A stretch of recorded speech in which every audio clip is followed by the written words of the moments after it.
right. There we go. Yeah. Cool. So it's arm day. He's arm day. Bit of a hot one today. I probably could have worn shorts out, but maybe that's because I did just get into a car that is preheated.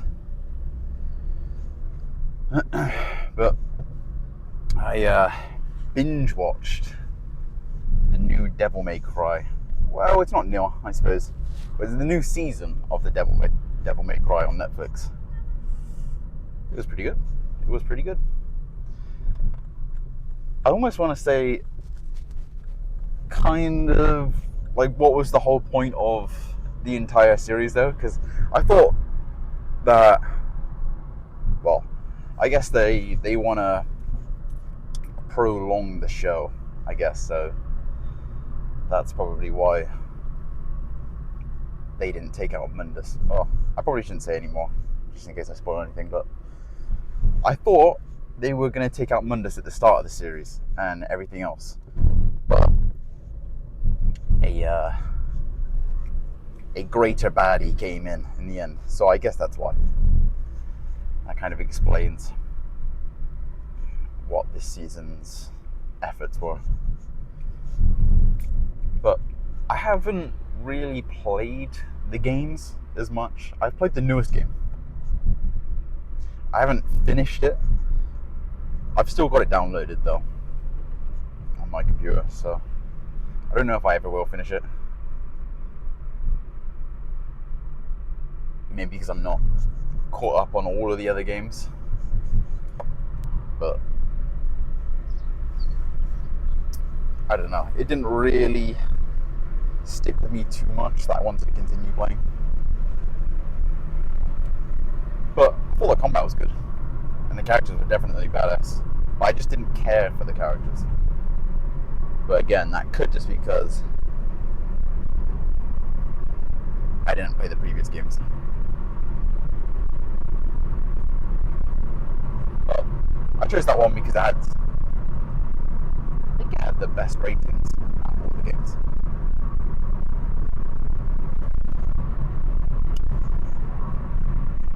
So I think I needed just a bit more backstory to everything. I probably would have enjoyed it a bit more. But that reminds me, I was watching a TikTok this morning. It was about, well, it had a snippet of the Ragnarok gameplay of God of War, when Atreus asked Kratos what was the biggest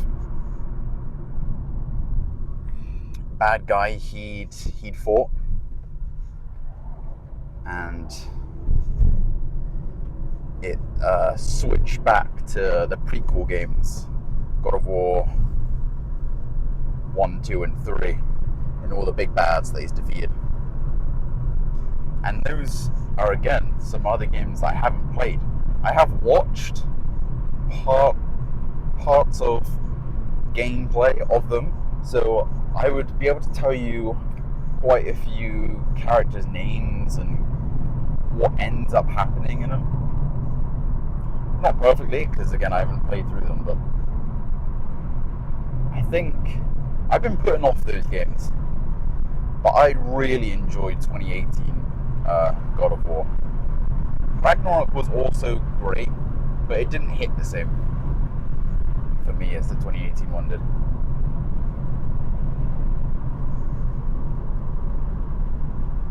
So yeah, I've been putting off the prequels of God of War. But I know they're making a remake, so I don't know. Should I play the old ones and then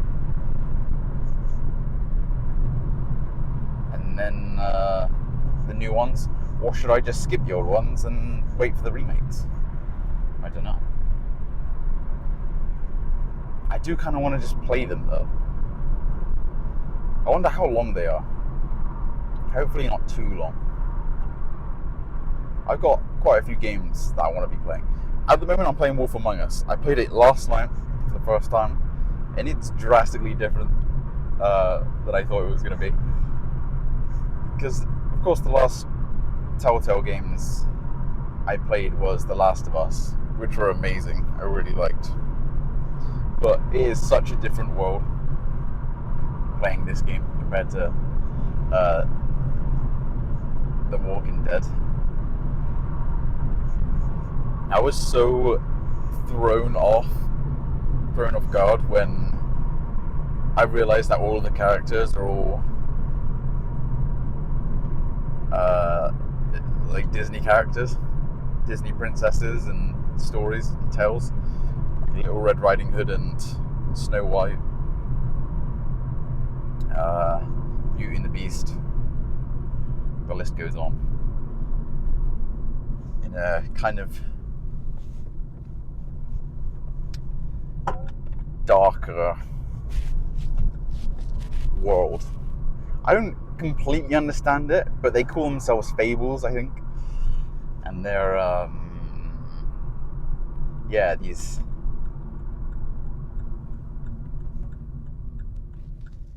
like mystical creatures in taking the form of humans in, I think, New York. I think it's New York anyway. It's so strange, but I'm enjoying it at the moment. I've only played the first episode, which is about, I want to say like 2 hours. I think every episode is around 2 hours. I don't know how many episodes there are though. It's the same format for The Walking Dead. Nice.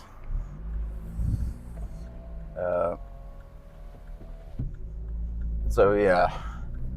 And the gameplay is exactly the same as well. If you like The Walking Dead, you'll like this game. Because it's basically, it follows the same kind of gameplay loop and structure.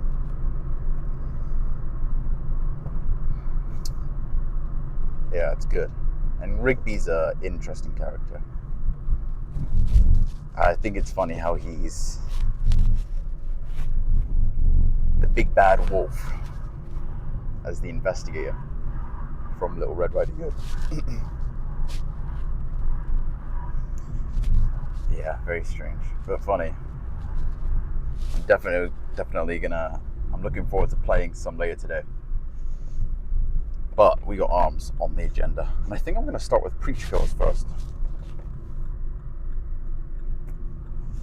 I did last time, I think, and I enjoyed it that way. And I'm gonna have some pre-workout as well again today, because I want to pump. I want to get a good pump today. It would be nice to walk out there with the sleeves blown off these arms. But yeah, we'll skip to whatever I'm gonna do first. But I think it's gonna be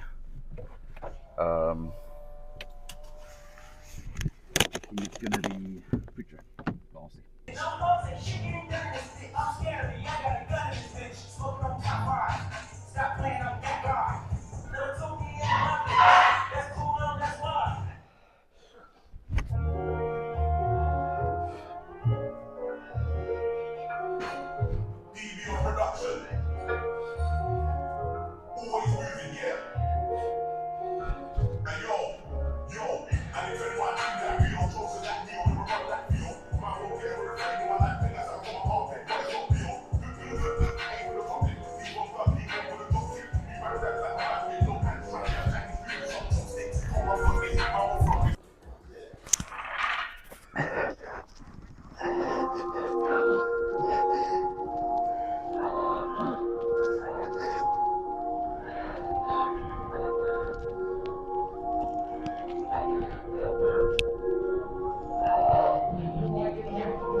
Oh, fuck me.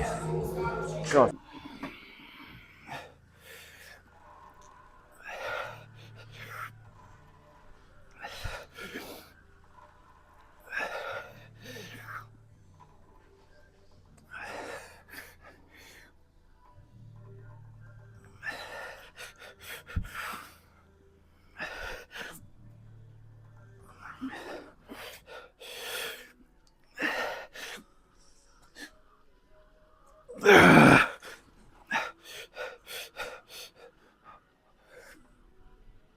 Okay, well.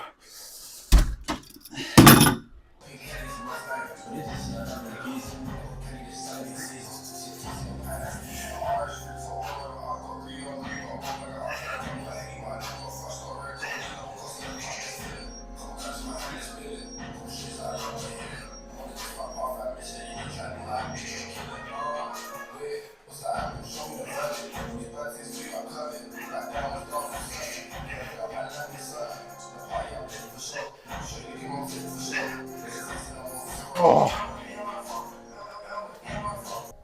It is Bryce Hell outside, but good ass arm day.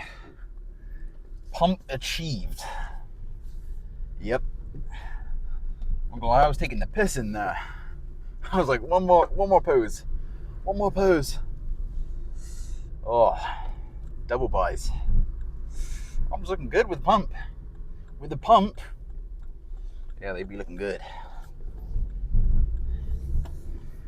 Pumped right now is a good physique. Maybe a little bit arm dominant.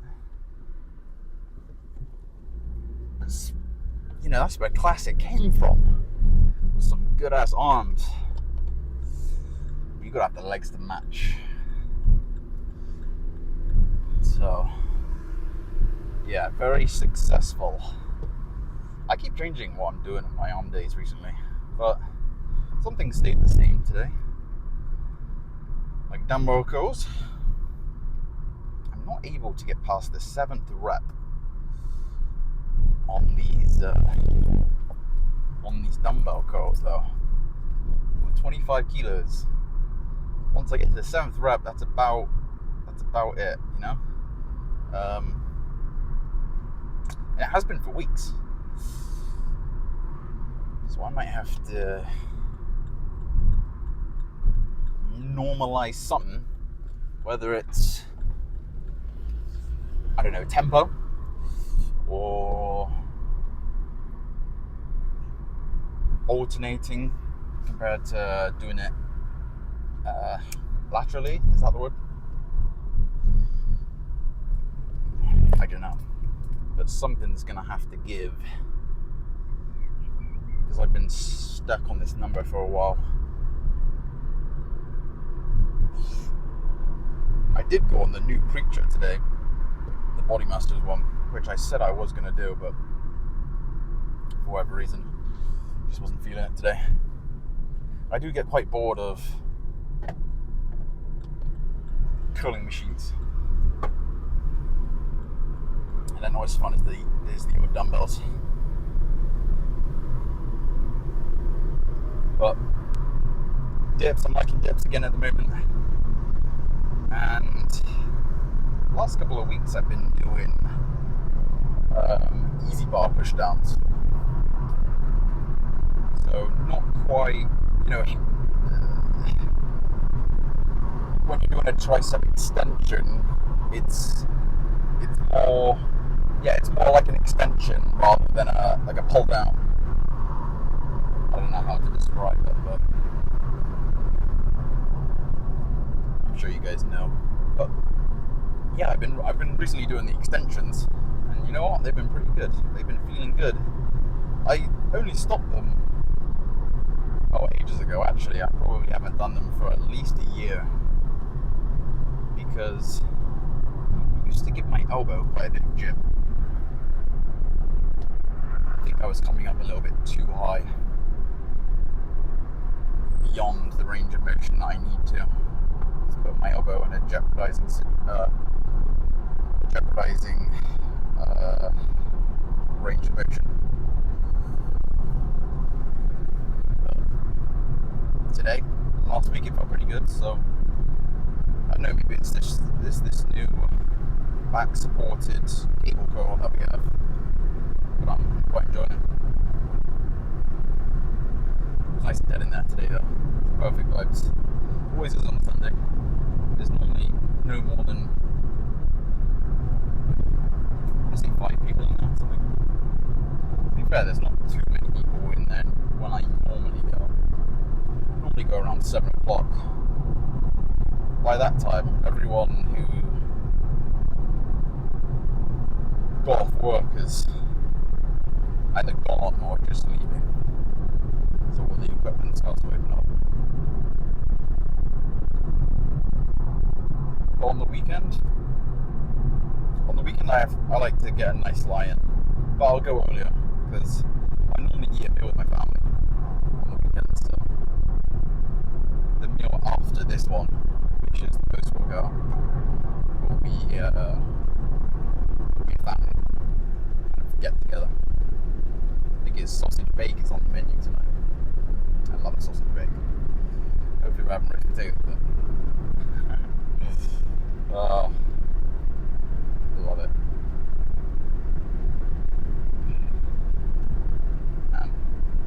Yeah, I'm looking forward to playing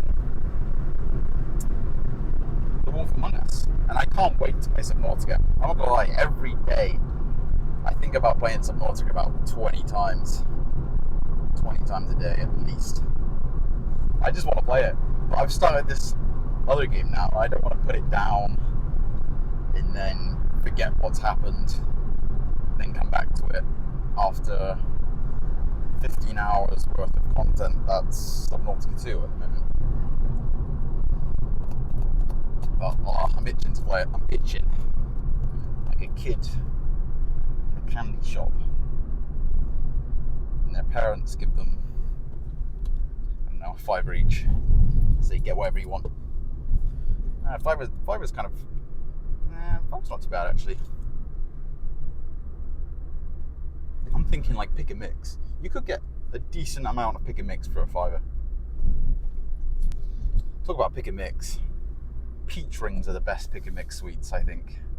If you ever tried peach rings, yeah, they're good. I like the peach rings, the raspberry and blackberries, the watermelons are pretty good. The strawberries. I like all the sugary ones. I cannot stand shoelaces. I know there's some weirdo out there saying that shoelaces is their favourite. They're sick in the head. Sick in the head. But mine's gotta be. It's gotta be peach rings, and it's not even close. Peach rings, and then yeah, the black and red berries that you can get. So good, so good.